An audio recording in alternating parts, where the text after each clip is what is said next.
मेरा नाम शालिनी शर्मा है।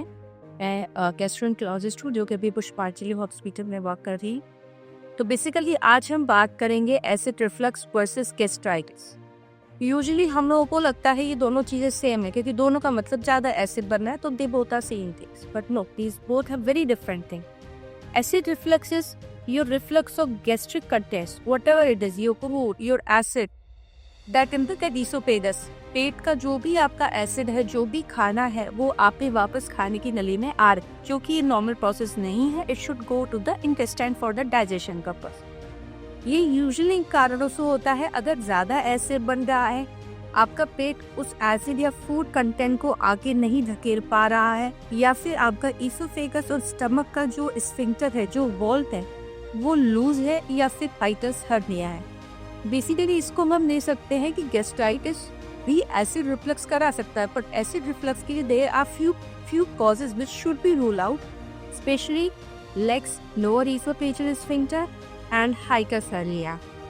While the gastritis is inflammation of the gastric linings, मतलब पेट में सूजन आना।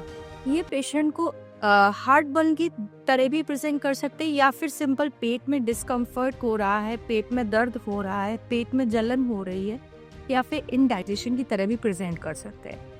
अगर कारणों की बात करें तो गैस्ट्राइटिस के कारण सबसे इम्पोर्टेंट हमारी वर्क एंड जो जीवन शैली है वही होता है, like alcohol, smoking, prolong fasting and drinking, having चाय और कॉफ़ी चल रहा है हमारी आजकल की ऑफिस की लाइफस्टाइल में।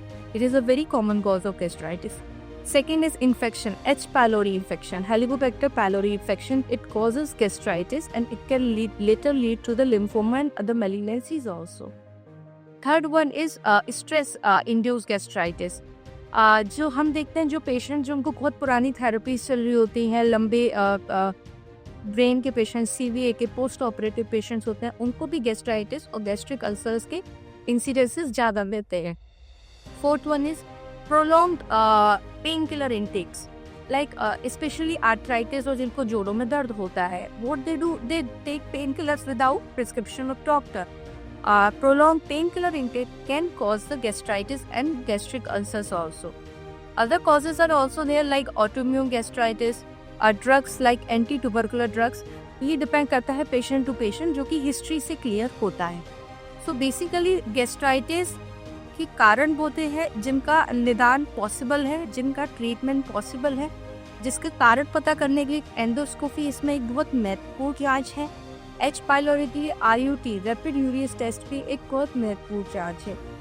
एसिड रिफ्लक्स गैस्ट्राइटिस, सारी गैस्ट्राइटिस एसिड रिफ्लक्स करके प्रेजेंट नहीं करते हैं, सारे एसिड रिफ्लक्स का कारण गैस्ट्राइटिस नहीं होता है, तो ये दोनों सेम चीज नहीं है।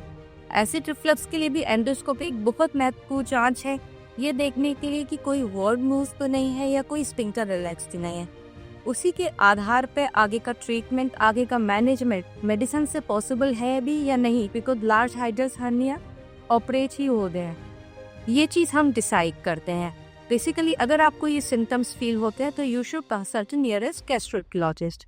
Thank you.